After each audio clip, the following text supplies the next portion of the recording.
I never thought I'd live to hear my own son stay silent while his wife called me a burden, but that's exactly what happened. I was sitting at my little kitchen table, phone on speaker, when Rachel said it like I wasn't even there. She's just a burden. I'm tired of pretending she's family. And David, my only child, didn't defend me. He didn't even try. He just sat there, letting her words hang in the air while I gripped the phone, my heart sinking like my whole world had been turned upside down. In that moment, I knew something inside me had snapped. Something had to change.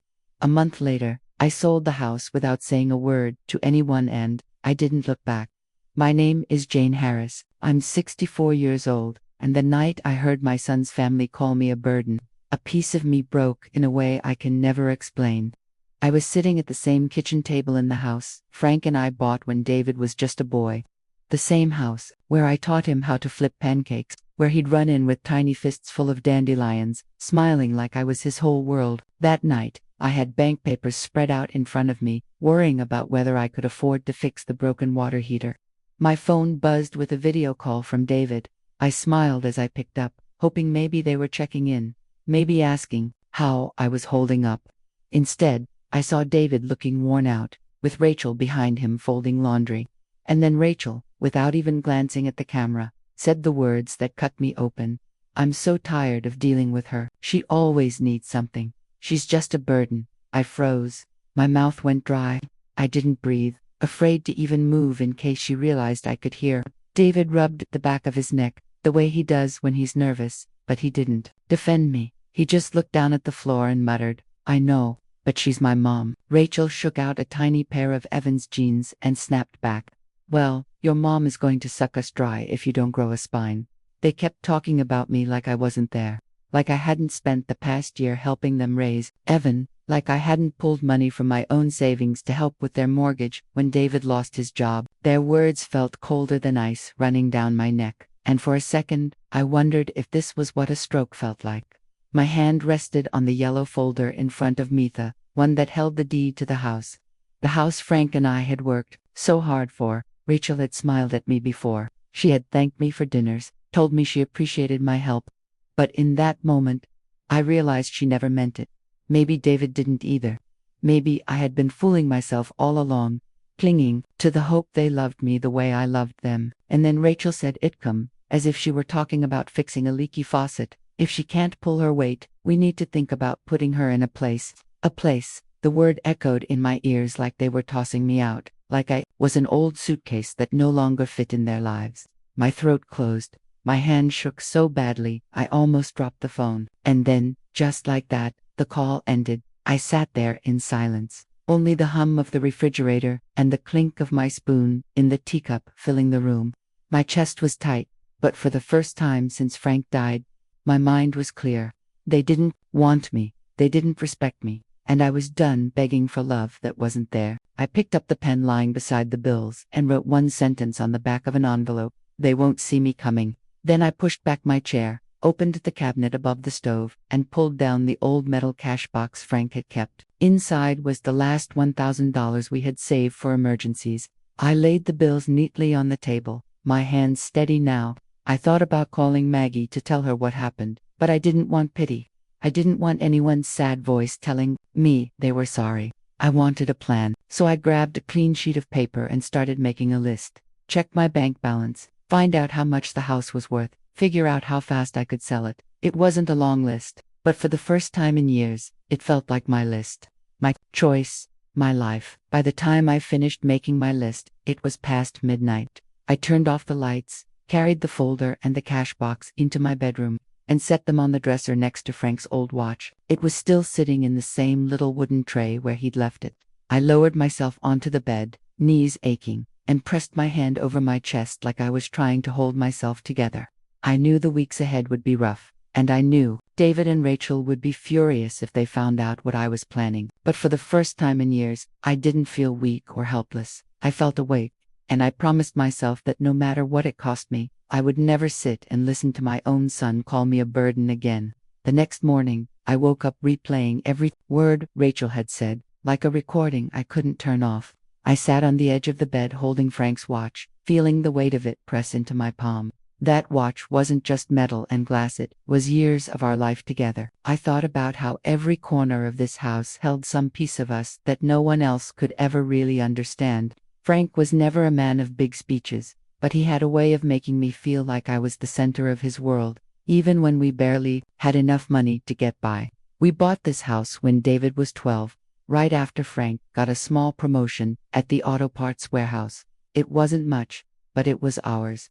I still remember Frank beaming with pride when he painted the living room himself, even though the color turned out patchy. He built garden beds in the backyard so I could grow tomatoes, and that little garden became our place. Saturday after Saturday, we worked side by side, him in his worn-out jeans, me with dirt under my fingernails. By evening, we'd be too tired to do anything but sit on the back steps, watching David kick a ball around. Back then, I thought those days would last forever, that nothing could break what we had, as long as we kept showing up for each other. But life doesn't work that way. When Frank started coughing up blood, I tried to convince myself it was just an infection.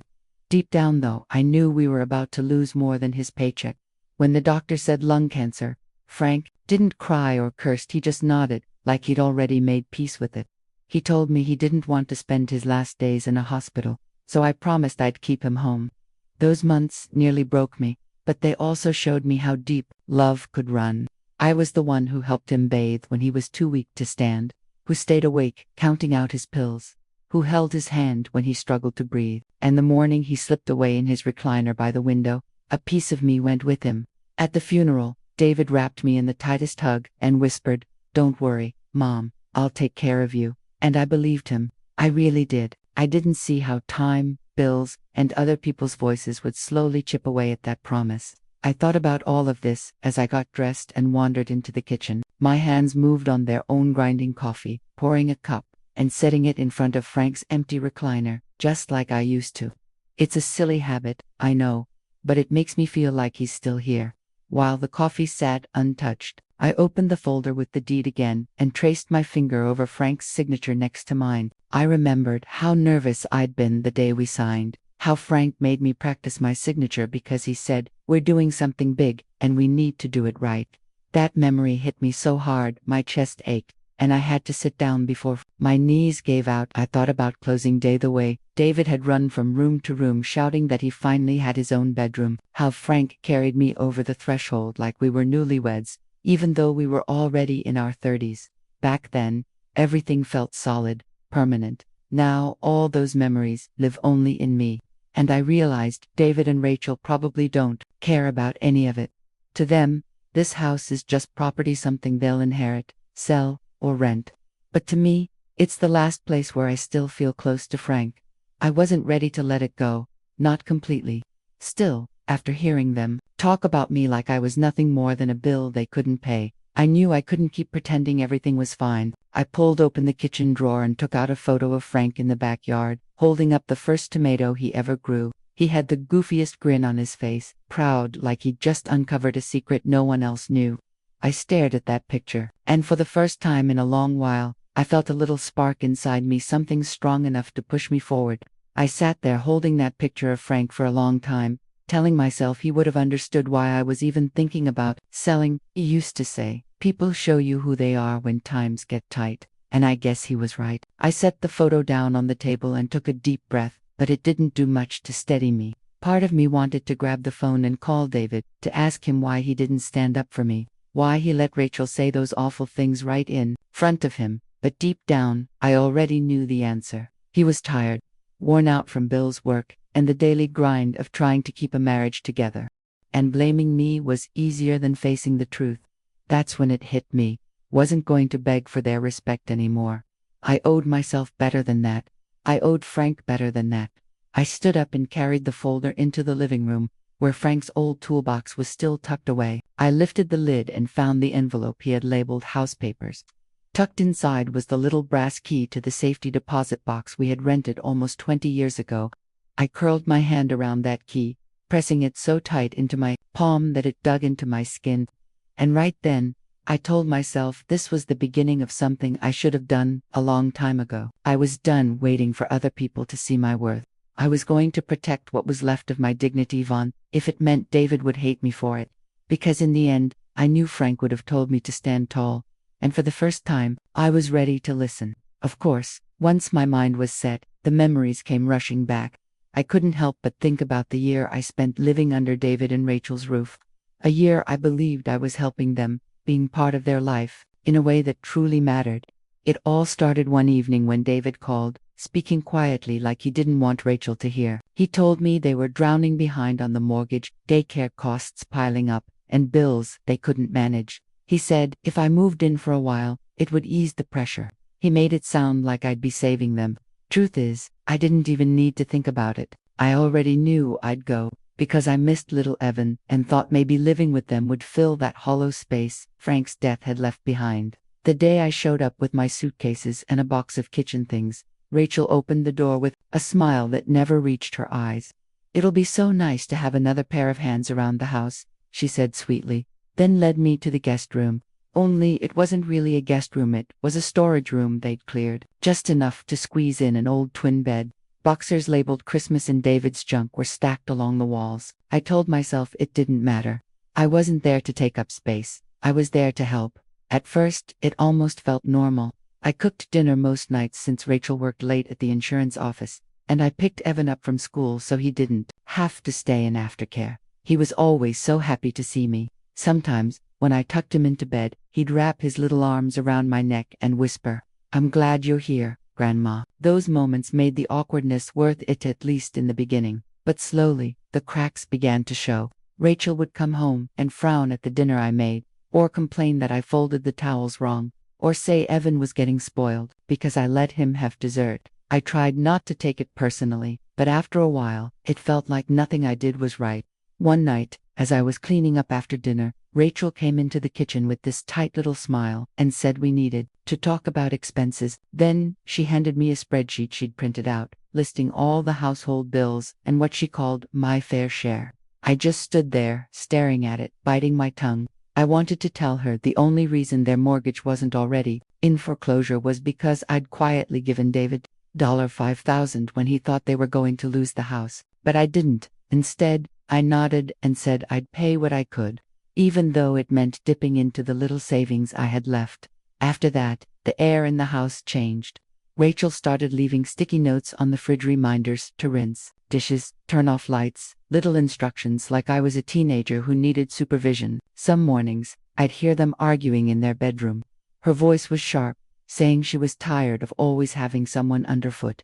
And the worst part, David never defended me, not once. He'd come out afterward with his eyes down, pretending nothing had happened, while I stood there swallowing the hurt like it was my fault. I kept telling myself it was only temporary, that once David and Rachel got back on their feet, I could go home. But weeks turned into months, and months turned into a whole year. My savings kept getting smaller, and the longer I stayed, the more invisible I felt. One afternoon, Evan came home from school with a little diorama project, his version of the family. He'd made 4 clay figures, David, Rachel, himself, and their dog. There wasn't one for me. When I asked him about it, he shrugged and said, "Mommy says, you're just visiting." It felt like someone had punched me right in the chest. I wanted to believe Rachel didn't mean it that way, but deep down, I knew she did. After that, I started spending more time shut away in my little room, reading or calling Maggie so I wouldn't feel so alone. She kept telling me, "Jane, you don't have to stay there. You've got your own house, your own life."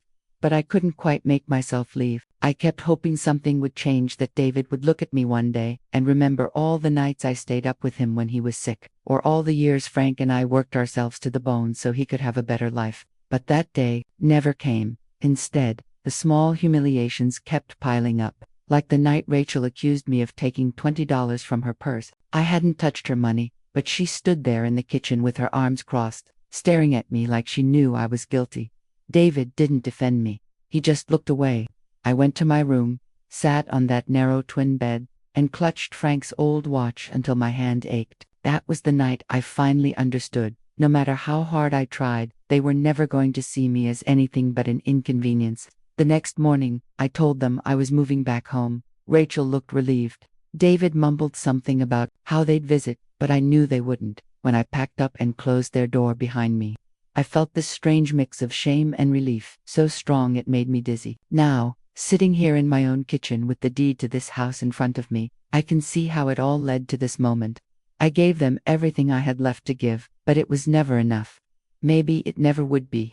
That was the last time I let myself believe that loving someone meant letting them treat me like I didn't matter. For a short while after I came home, I thought maybe things would calm down, maybe David and Rachel would soften, and we could at least be polite with each other.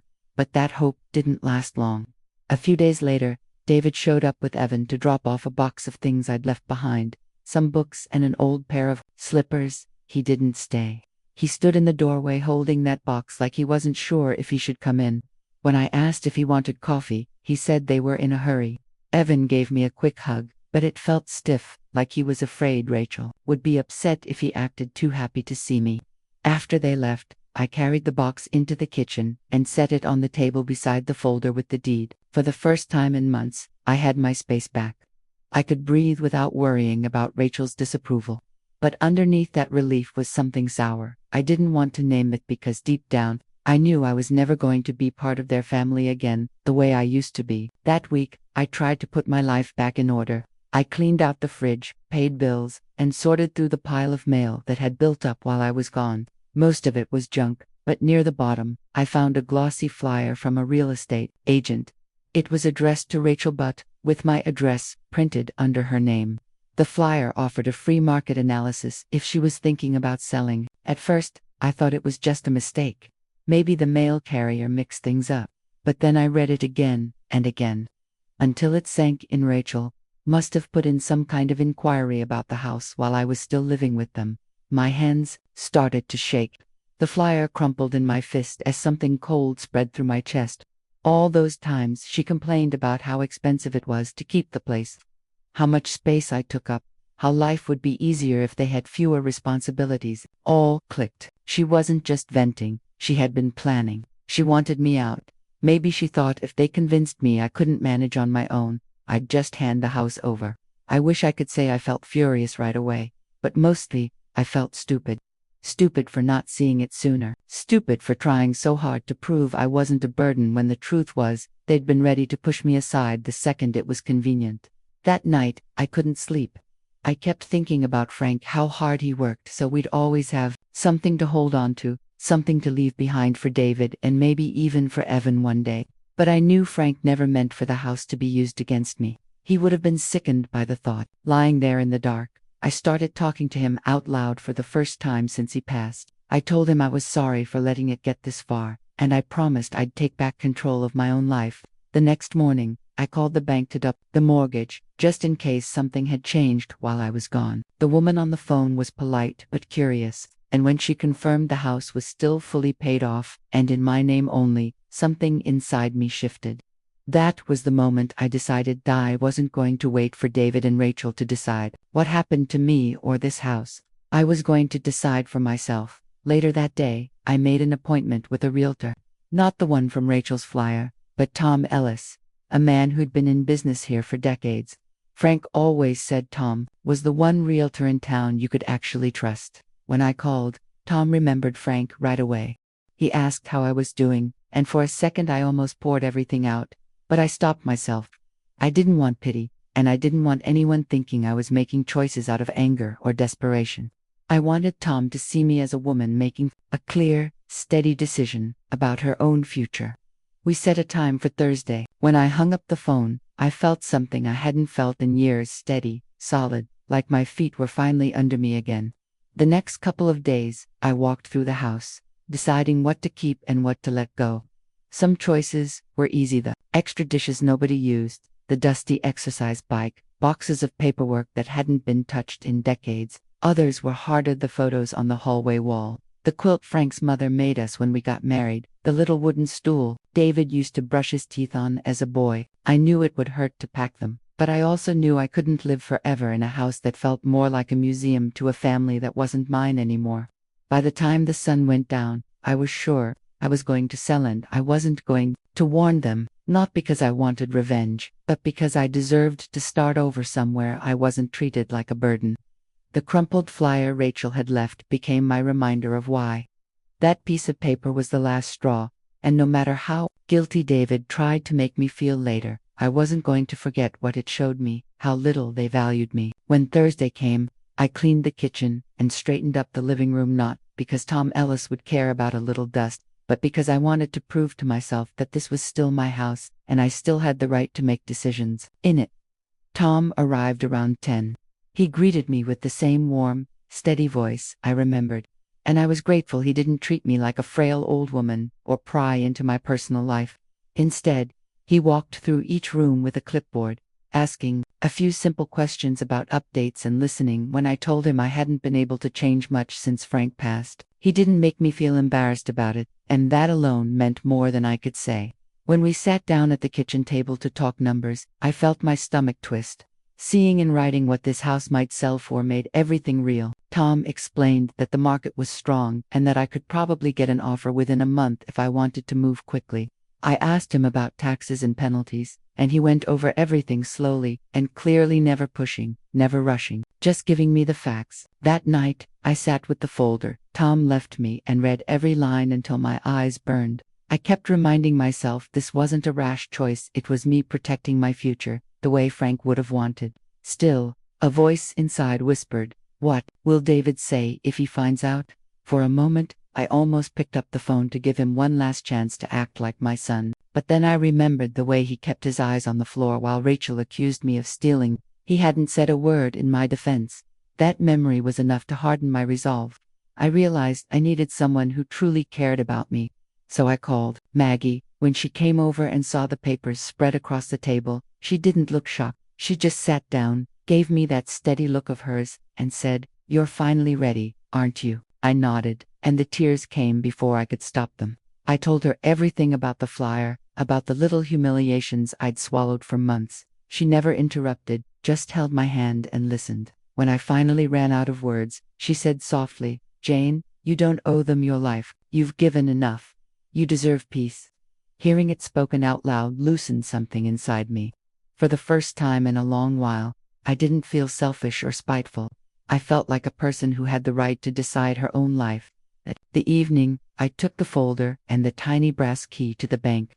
The clerk knew me. Frank and I had rented that safety deposit box for over 20 years. She handed it over, and in the little private room, I opened it with steady hands. Inside was the deed, Frank's insurance papers, and an envelope marked house papers in his handwriting. I checked it all twice, then slipped the deed into my purse and locked the rest away. On the way home, I stopped at the store and bought a small steak and a bottle of red wine, the kind Frank used to pick when we wanted to celebrate. I didn't even know what I was celebrating yet, but I knew it was something.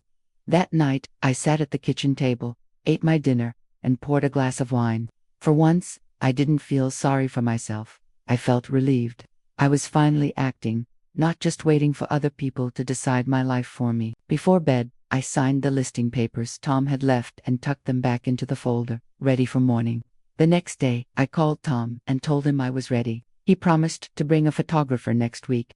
After I hung up, I stood in the middle of the kitchen, looking around at the cabinets Frank had built and the scuffed floor he'd always meant to replace. For the first time, I let myself imagine a future where I wasn't treated like a burden. I knew David and Rachel would be furious, but I also knew that if I didn't do this now, I never would. So I called Maggie again and asked if she'd stand by me when I handed over the papers. She said she wouldn't let me do it alone.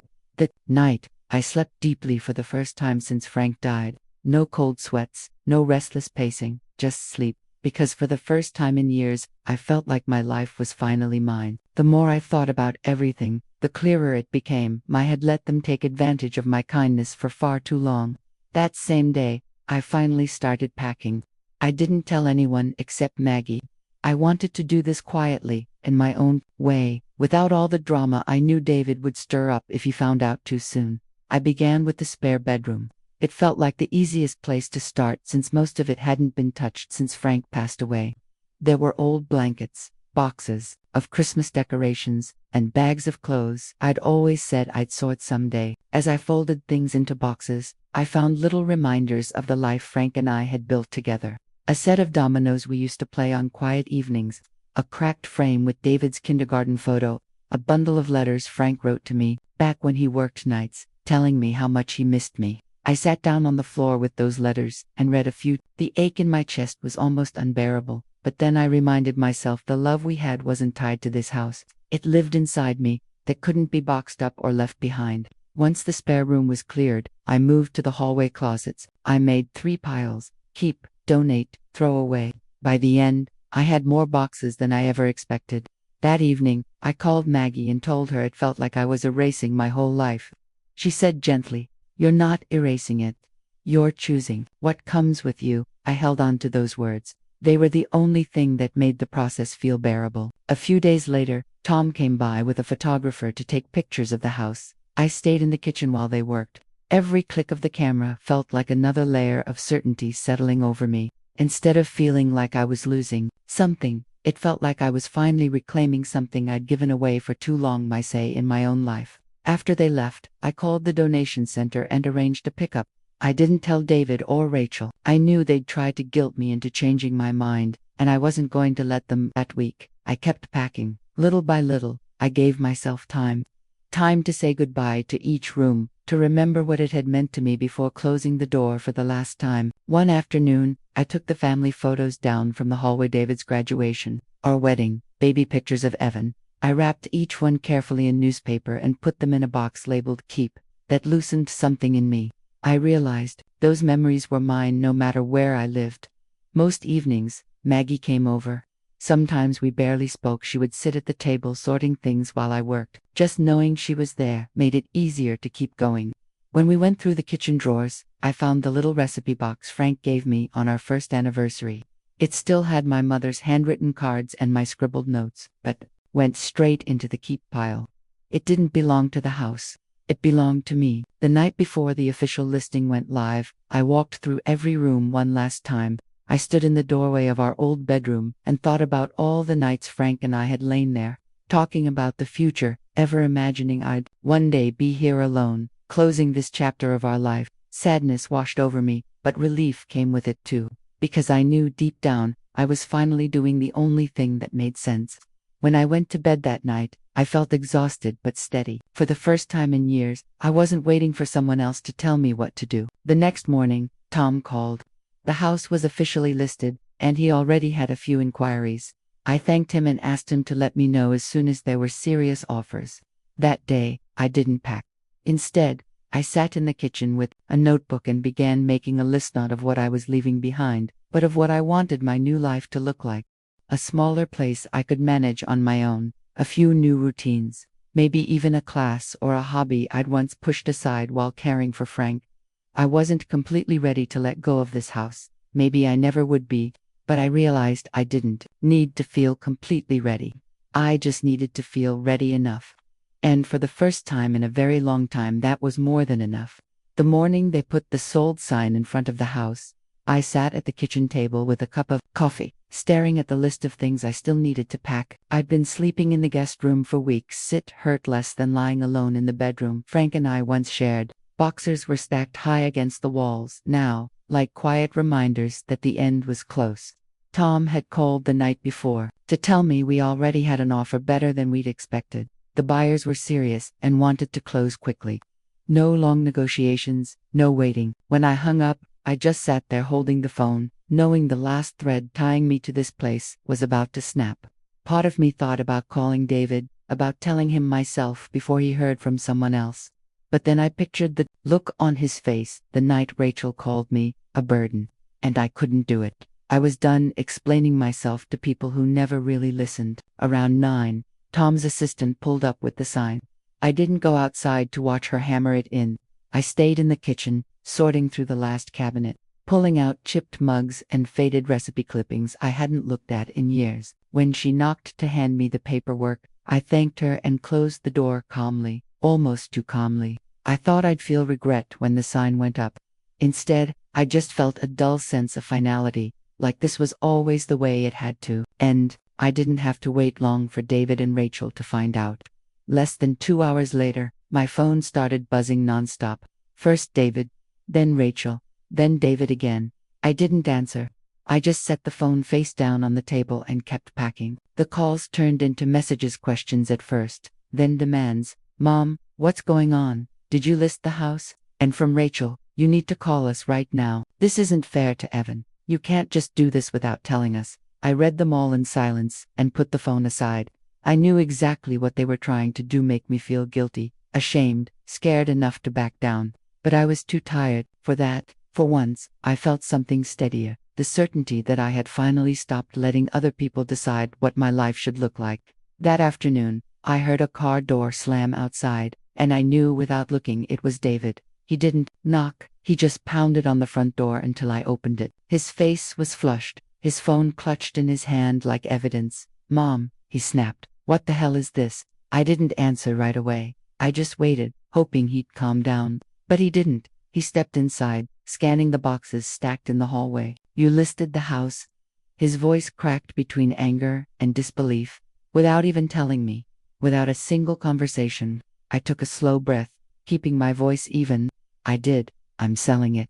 I don't need your permission." For a moment, he just stared at me like he couldn't believe it. Then his tone softened, almost pleading. "You can't do this. This is the family house. This is where Evan, David," I cut him off. "This is my house. I've paid every bill, I've maintained it. And I've lived here alone since your father died. I'm not leaving it here like a museum, waiting until you decide I'm allowed to move on with my life." His mouth opened like he wanted to argue, but then he shut it again. And in that pause, just for a second, I saw the little boy he used to be the one who ran through these hallways with scraped knees and big dreams. For a moment, it almost broke me. But I couldn't let myself go back. Not this time. I couldn't keep giving up pieces of myself just because David never learned how to stand up to his wife. "You should have talked to me first," he finally said, his voice low. "We could have figured something out." I shook my head. "You had a year to figure something out. You knew how Rachel treated me. You knew what she said on that call and you did nothing." He dropped his gaze to the floor. For a long moment, the only sound in the room was the clock ticking behind me. "I'm sorry," he whispered, but it didn't sound like an apology. It sounded like defeat. I didn't reply. I just stepped aside so he could leave. He didn't try to hug me. He didn't argue again. He just walked past me, out the door, and back to his car. I stood there, watching him go, and I felt something inside me finally settle. I knew there would be more calls, more guilt trips, more desperate attempts to convince me I was wrong, but I also knew I wasn't going to change my mind. I closed the door and went back to the kitchen, where the boxers were stacked and waiting. For the first time, I let myself imagine what it would feel like to wake up somewhere new, somewhere no one looked at me like I was taking up too much space, and instead of fear, the thought gave me peace. That evening, David called 3 more times, leaving voicemails that started calm and ended almost shouting. I didn't bother listening to all of them. I just saved them proof of how they talked to me when they thought I had no choice but to put up with it. The next morning, I was sorting through the last of Frank's old papers when I heard a car door slam again. This time, I didn't need to look. I knew it was Rachel. Her pounding on the door told me everything I wasn't about to get reason or kindness. I stood up, took a deep breath, and opened it. She stood there with her arms crossed, her jaw tight like she'd rehearsed every word. "Jane, we need to talk," she said sharply, without so much as a hello. I didn't invite her in, but she brushed past me anyway, like the house belonged to her. Heat rose up my neck as I closed the door and turned to face her. Her eyes flicked to the boxers stacked around the room. Her mouth curled into that familiar sneer. "You're really doing this?" she asked flatly. "You're really going to sell the house out from under your own family?" I didn't answer. "I knew anything," I said, she'd twist. Instead, I picked up the envelope with the listing agreement. She followed me into the kitchen, her heels tapping like she was conducting an inspection. "Do you have any idea what this is going to do to David, to Evan? He loves this house," she pressed. I turned to face her. "This house is mine, and I don't owe anyone the rest of my life, just so you can pretend you care about me." She blinked, surprised I'd said it out loud. Then her voice snapped back sharp. "Don't play the victim. You stayed with us for almost a year. We did everything to make you comfortable." My hands shook, but my voice stayed steady. "You called me a burden, Rachel. You said you were tired of pretending I was family." Her mouth opened like she was about to deny it, so I reached for the little tape recorder on the counter, the one I'd bought after that call, the one I'd used to remind myself I wasn't imagining things. I pressed play. Her voice filled the kitchen clear and cruel. She's just a burden. I'm tired of pretending she's family. Her face went pale. Then she slapped her hand over the recorder, hissing, "You were spying on us. Recording private conversations." I met her eyes. I was making sure I wasn't losing my mind. She shook her head in disbelief, as if the real offense was that I dared to stand up for myself. "You're going to regret this," she spat. "David will never forgive you." I set the recorder down and folded my arms. "It's his choice, but I'm not spending the rest of my life waiting for you two to decide when I'm allowed to matter." Her eyes narrowed. She stepped closer, lowering her voice, like she thought she could scare me. "Do you really think anyone's going to buy this place when they find out you're just an old woman with no family, trying to cash out before you die alone?" For a second, I thought I might slap her. My fists clenched at my sides as a cold, steady anger spread through me. "Get out of my house," I said. My voice shook, but it was loud enough to surprise even me. She didn't move, so I stepped closer. "Get out." Finally, she turned toward the door, but not without one last jab. "You're pathetic," she sneered. "You think selling this house is going to make you less alone. You'll be lucky if David ever speaks to you again." I didn't answer. I just stood there, watching her pull the door shut and listening until her car drove away. Then I sank into the chair at the kitchen table, put my head in my hands, and let myself shake. I wasn't crying. I was just so full of anger and adrenaline that my body didn't know what to do with it. After a while, I put the recorder back in the drawer. I didn't need to play it again. The look on Rachel's face when she heard her own words was proof enough I wasn't crazy. I walked through the house one last time, reminding myself why I was doing this. Every room was full of memories, but none of them were worth more than myself. When I reached the bedroom, I stopped at Frank's watch on the dresser. I thought about how he would have handled things. He never let anyone talk down to me. He would have told me I was strong enough, even if it meant walking away from people I once thought I couldn't live without. I picked up the watch and held it. When I finally set it down, I felt calm. I knew that had been the last fight I'd ever have with Rachel in this house, and I was glad she would never own any part of it, not the walls, not the memories, and not me. That evening, I called Maggie and told her everything. She listened quietly, and when I finished, she just said, "Good for you. They've taken enough from you already." For the first time in a long time, I felt like I could breathe again. I knew the next time David or Rachel came after me, they'd see I had nothing left to lose. And I was finally okay with that. The morning the movers came, I woke up before dawn. I hadn't slept much, but my mind was clear. I'd imagined this moment for months, walking out the door for the last time, and now that it was here, I felt steady. I made coffee and stood in the kitchen, just me and the boxes, stacked against the walls. When the truck pulled up, I opened the door and let the men in. They worked quickly, wrapping furniture and carrying boxes. I caught myself checking every room to make sure nothing was left behind. I kept thinking about Frank, about how proud he'd been when we bought this place. He used to call it our forever home. I believed it once too.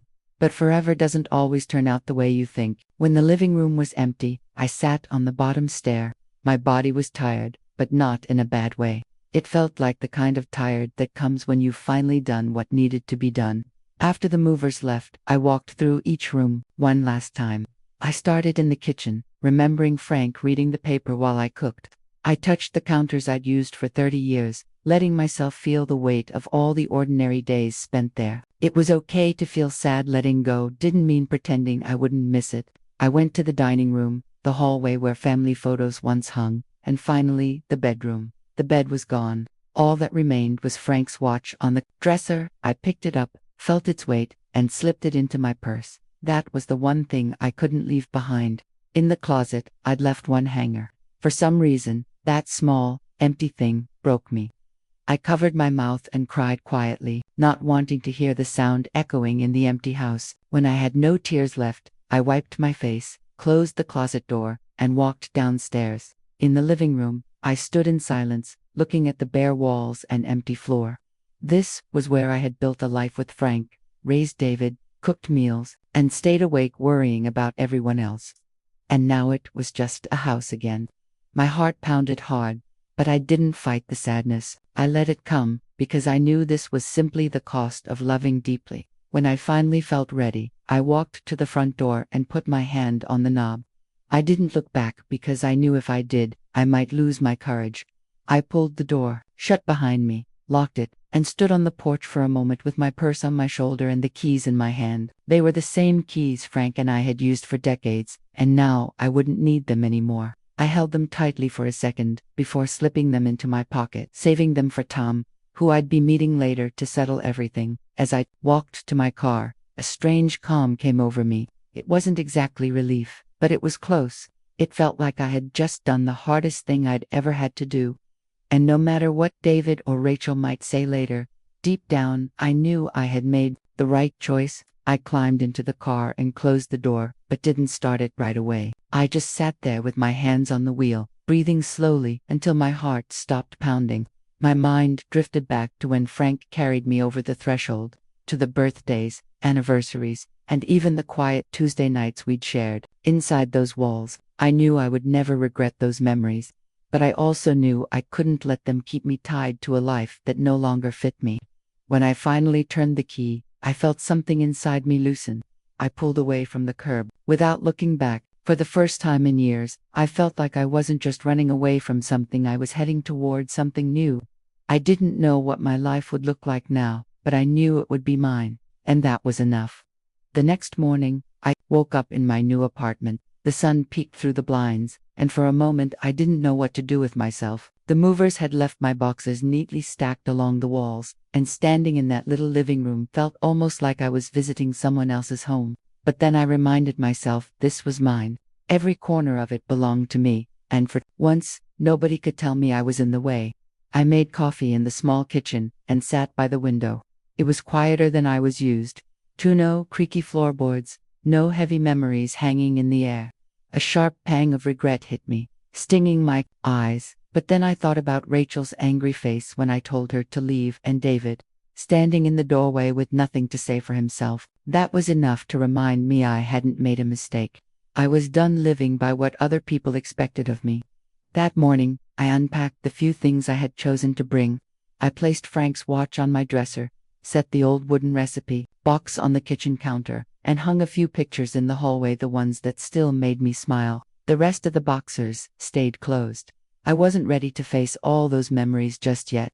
Around lunchtime, Maggie called. She asked if I wanted her to come over and help, but I told her I needed the day to myself. She understood, like she always did, and before hanging up, she told me she was proud of me. After the call, I sat quietly for a long time, thinking about what it really meant to start over at 64. No husband beside me, no real place in my son's life, and no clear plan for what came next. Just me, standing at the beginning of something new.